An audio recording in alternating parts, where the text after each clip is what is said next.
Good morning, friends. Let us look at Indian corporate law membership chapter and rights of members. So we have discussed regarding what are the modes of becoming membership in the company and what are the member and shareholder difference.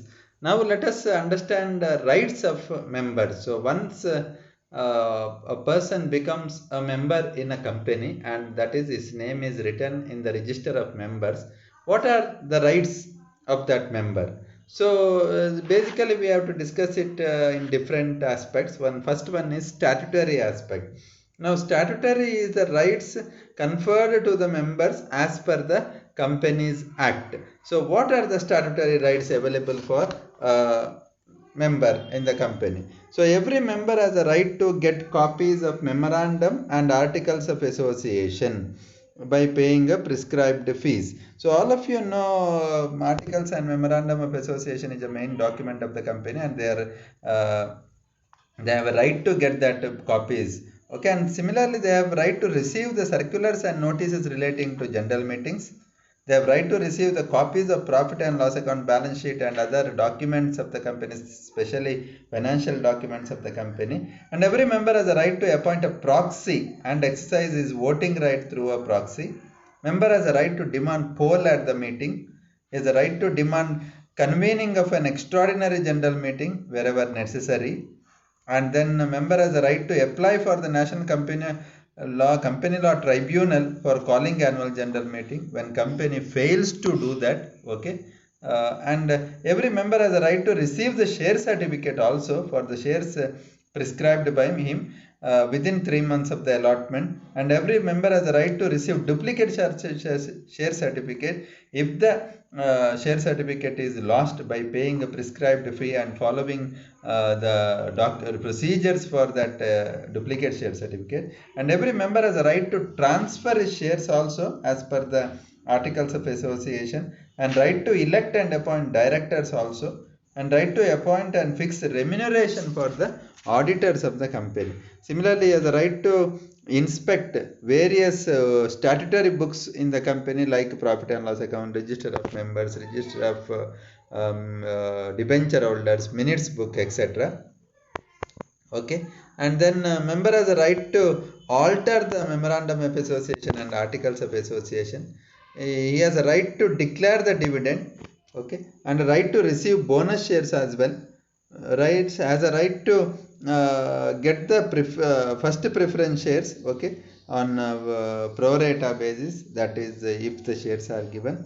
Okay, and it's a right to receive right to share the surplus assets of the company after payment of liabilities at the time of winding up, that is closing of the company.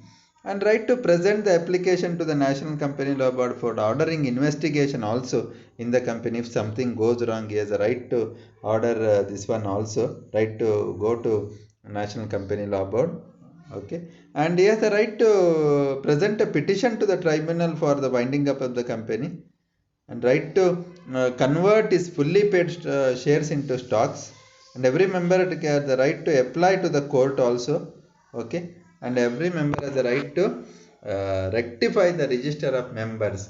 Okay, so these are the statutory rights as per company law. So companies act 2013 new act now says these are the rights available for companies members.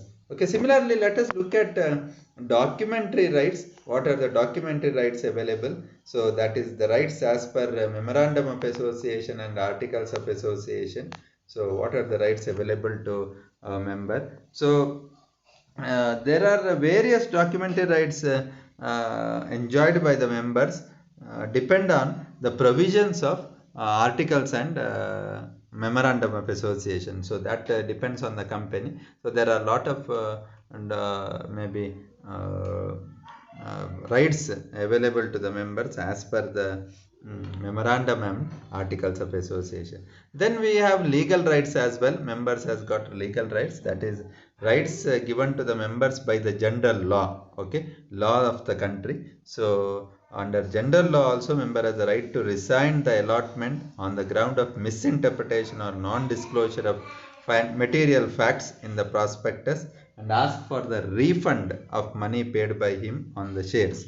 Okay, so these are the three levels of rights given to a member. So these are the rights enjoyed by a person whose name is entered in the register of members. But it is not just the rights for the members in the company, there are liabilities also along with the rights for a member. Now let us look at the certain liabilities of a member in the company. So dear friends, we have also understood that a member is the one who has got the shares in the company and his name is written in the register of members. Okay, that you should understand. So when his name is written in the register of members, certain rights are available to him. So we have discussed that as per statutory, that is according to Companies Act of 2013, that is statutory, we say as per statute what are the rights available to him. Of course, member is nothing but a owner in the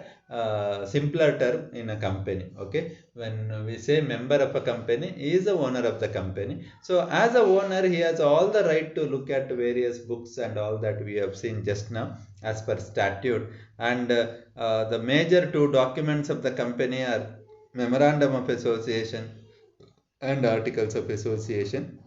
So these mentions a lot of rights for members, and similarly legal rights also, that is as per law, general laws of the country. He can also close the contract of allotment of shares if allotment of shares are not done properly, that is if there is material facts are not disclosed, all that. Now let us look at one more concept of liabilities of a member.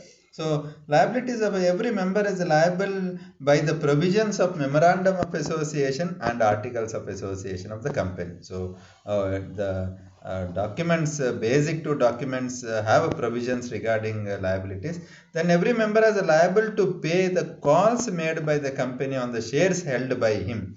So all of us know shares have got different stages. So first there will be application, allotment and all that. Then there will be call made by the company. That time he is liable to pay for that calls, for the calls for which he owns the shares. Okay, liable to pay interest on calls in arrears. If the arrears mean if the call is not paid and it is outstanding, then as per the articles of association he has to pay interest also on that outstanding money. Every member is liable to for the if the member whose shares are forfeited continues to liable for the pay amount outstanding on his shares. So when repeated warnings of company on payment of calls, if the member does not pay that, then shares will be forfeited. But even though shares are forfeited, he can pay the amount outstanding on his shares and then get reissued also. The member who has transferred his shares to be liable to pay the amount unpaid on his shares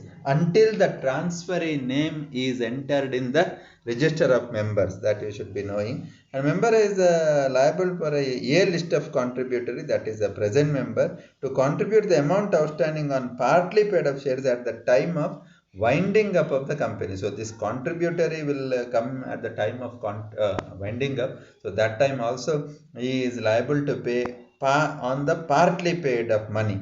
Okay, so member who ceased to be a member as a result of transfer is partly paid up shares is liable as a B list contributory, that is as a past member, to pay amount that is due on the shares transferred by him in case a company gets what is that winding up before the 1 year immediately after the transfer, and his name is not in a position to, his new transfer is not in a position to pay that amount. Okay, so in all these cases member has got liable. So basically in case of company, all of us know when a person owns the shares and becomes the member, of course there is a dividend comes into picture, there will be capital appreciation, but along with that there is risk of certain aspects also, that is partly paid up shares he has to pay money if necessary. So these are certain rights and liabilities of members of the company. So dear students, this is all about today's class. Now in next class we will understand another concept of membership, that is termination of membership. and then the register of members remains in that aspect. Okay, so when we complete that register of members, we will complete that members. Thank you very much.